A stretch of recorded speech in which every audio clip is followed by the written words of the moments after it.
Okay, Riley, let's take a look at swimming underwater, all right?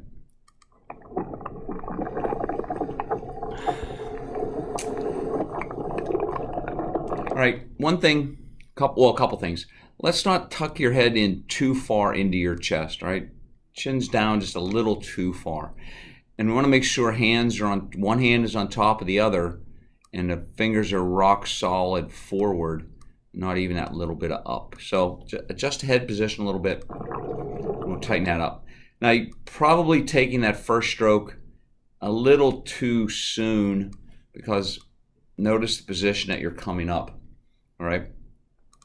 So you're just getting hit the whole length of your body with resistance, even though it's only for a split second. So tighten up the streamline a little bit, adjust your head position, right? Maybe one more fly kick, and we're coming through the surface this way.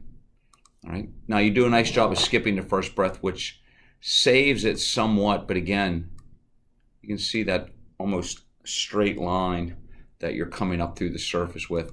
And again, we want to be coming through the surface this way, closer to the white line. All right. 2. Now everything's not bad here. Be careful if an official's in the right spot at the right time and they see the feet coming apart that way at times. Is that a flutter kick? I don't know. They could call it. You don't want to take that chance. Right? This is a really pretty nice position here. But I think if we just hesitate a moment with your hands out in front to let them get hold of the water. All right? Just slow it down, position them better. Right? When you're right here, rather than having your little finger this way and your thumb here, almost your palm of your hand is turned back towards your feet. And my guess is your left arm over here on this side is doing the same thing. All right? You want to just try to come in a little bit flatter hand and not quite so turned that way. All right? So you might be hitting out a little bit too far outside your shoulders. You want your hands to enter the water just about shoulder width apart. When your hands hit out too far, then they tend to stay out really far and kind of miss that coming in underneath. Right here, we want to have, you can see how your fingertips are still kind of pointed forward. At this point, Riley, your hands should actually be slightly turned in towards each other, getting ready to push through the power phase, which is, essentially from the bottom of your sternum through the top of your pelvis, and then your hands exit at the hips, right? And that kind of gets set up from entering with your hands too wide out here. So we need to bring them inside so your hands hit the water like almost right shoulder width apart. Maybe a tiny bit in front. I like the breathing pattern that you have going. The kick timing is good. Kicking when your hands go in, there's a good kick when you come out. So that part's really working well, the timing. It's just the hands are too far, entering too far out wide at the beginning. And then you can see right here that your hands stay completely outside the width of your body. Okay? Nice turn, I like that. The moment, just be careful. 2 things. 1, keep your head down in line so you're not even doing that part looking up. The moment your head comes up, your body has a tendency to do this. Now you do an excellent job of getting that left hand off the wall fast and pulling the elbow, but you would have to check the rules. Again, if an official's in the right place, is this a DQ? That's what you need to find out. 1 hand up here, 1 hand down here. Okay, I know in NCAA rules, both hands have to hit on the same plane.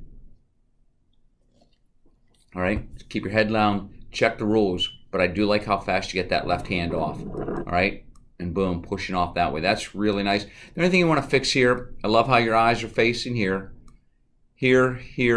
Rotate your forearm so your palm is pulling up. All right, not kind of with your wrist bent like that, okay? Nice breakout, real smooth right through the surface of the water. I think we could probably get your feet up a little bit higher, so we're pushing off just a little bit deeper.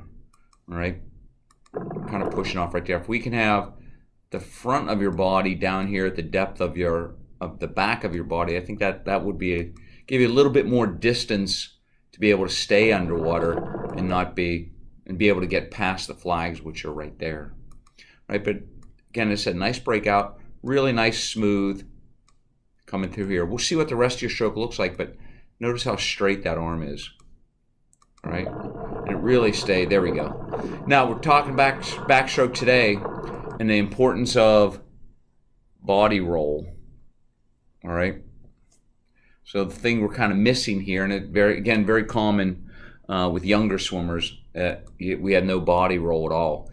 Watch the moment. This is your right hand hitting the water now. The moment your right hand hits the water, right about here's your collarbone, here's your pelvis. The moment your right hand hits the water, notice how actually you kind of rotate your arm and you're slicing your hand through the water. So really, Riley, the only thing you're pulling with is the side of your thumb. Right, watch how it slides through the water, and then all of a sudden it catches hold, but notice how flat your torso stays, how close to the surface, and all those air bubbles that your hand pushes through. You can see the same thing on your left arm. The moment it hits the water, notice how it starts to pull this way. See all those air bubbles? So we want to get rid of those. Right? Hand enters the water, collarbone, pelvis, good body roll. It drives this hand deep, a good down sweep, up sweep, and accelerates to the finish. And you can see how you're missing that. And in fact, right here, your hand again almost breaks the surface, and there's more water, more air bubbles that you're pulling with. Okay. On a plus note, head position is really nice. We need to clear out that bounce that you got going, and that bounce is coming from the moment your hands touch, just pulling straight back and not getting that, down sweep, up sweep, and accelerate to the finish. Okay. You can see that bounce that you're getting right there. Now, I like the turn, at least this part of it, that you're going in on your side. Your head stays up, all right? But see all that turning around with your head. Now you're looking down here. Keep those eyes focused up there. Again, nice turn. It can be greatly improved. This arm gets elbow bend, palm pulling up. This arm gets this way, and this pulling up is going to help swing your feet up to the right spot on the wall to push off with. Right? Again, the other thing you want to do is on a breaststroke pull-out, you want to get your shoulders squared up to the bottom. Notice how you're still tilted towards your left arm. So push off. We did a little bit of this yesterday. When you push off, right, get the streamline. Feel that the thumb of the top hand pulling across, so the thumb of your right hand placed on top of your left, and that pulling as you push your shoulder blades up will help level your shoulder blades out, right? There is a rule that says your shoulders must be square to the bottom. So again, this is something that an official, again, if they're standing in the right place, could conceivably call you a disqualify on, because you've started to pull out while your shoulders are still not square to the bottom. All right, the other thing we need to do is, this is a nice pull out. Here's the surface and you're down here. We need to get you up to the surface without lifting your head up. And you're going to do that, Riley, by the moment your hands finish here, shrug your shoulders up towards your ears. And what that's going to do is take your body here and angle it up to the surface. To get up to the surface, watch what you do. Kind of like on fly, you lift your head up. Your eyes are looking here. And again, notice how far down your feet are. You're kicking, and all the power is going towards the bottom of the pool. Okay? And again, as you finish the first arm stroke, again, you're standing straight up and down. Okay? Now, one of the things we want to do with breaststroke is, we'll talk about this in the classroom, notice how far apart your feet are. So your feet are still kicking, trying to provide movement forward this way. Now your hands have already come apart. They haven't done anything to start their portion of moving you forward. And when your hands come apart too soon, Riley, this is just all resistance in here. So you're actually kind of working against yourself. Your kick is trying to send you this way. Hands are coming apart up here, causing you to slow down. So what we need to do is when your hands go forward, we're going to take the shoulder blades, push them forward, keep your hands together until the moment you feel your feet touch behind you. The moment you feel your feet touch, then you can take the next arm stroke. One of the misconceptions with young breaststrokers is that you got to keep your hands and your feet moving constantly. And if you watch the really fast breaststrokers, there's a portion in their stroke, even if it's for just a split second, where there is nothing moving. All right, they're taking advantage of the pull, the kick, and a glide to drive themselves forward. All right, it'll really feel weird because you know you're going to want to think you should be still pulling, but the further down you go, all right, the further down the pool you go, the tougher it gets. Your elbows come back a little bit higher. You're starting to get tired, and you start coming up a little bit higher each time, and then it just gets tougher and tougher. All right, so we'll work on this tomorrow. Again, same thing. Go into the turn at a full streamline. Your head down, and check the rules. You know, both hands hit simultaneously, not one up here and one down there. I bet you do a nice job coming off the wall again. Now you're pushing off. We got to get streamlined first. Notice as soon as your feet leave the wall right now, you're already getting ready to take the first arm stroke. So one hand on top of the other, push the shoulder blades up. Now this is your left arm. Left shoulder is closest to the bottom. That makes this your bottom arm. That's the one you want to take the first stroke with, which you do an excellent job doing that. All right, but you got to streamline to get there. All right, I like the fact that you're breathing every third stroke. Be consistent with that all the time. All right. Now you're doing something really funky with your left arm. Notice how it's touched. As soon as it touches the wall, like you bend your elbow and slide your hand over across in front of your face. So there's nothing there really to get hold of the water with coming right through there. The only thing you're really pushing down is like on your upper arm. It's kind of like you're just pulling your upper arm into your body. There's really nothing taking you forward until, you know, right about here, right?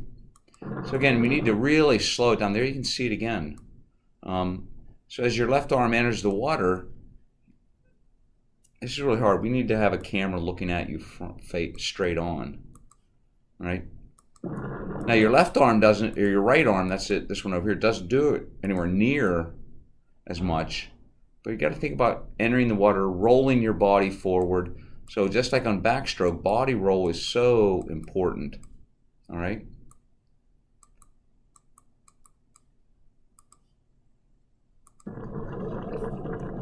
But again, I love that you're breathing every third stroke.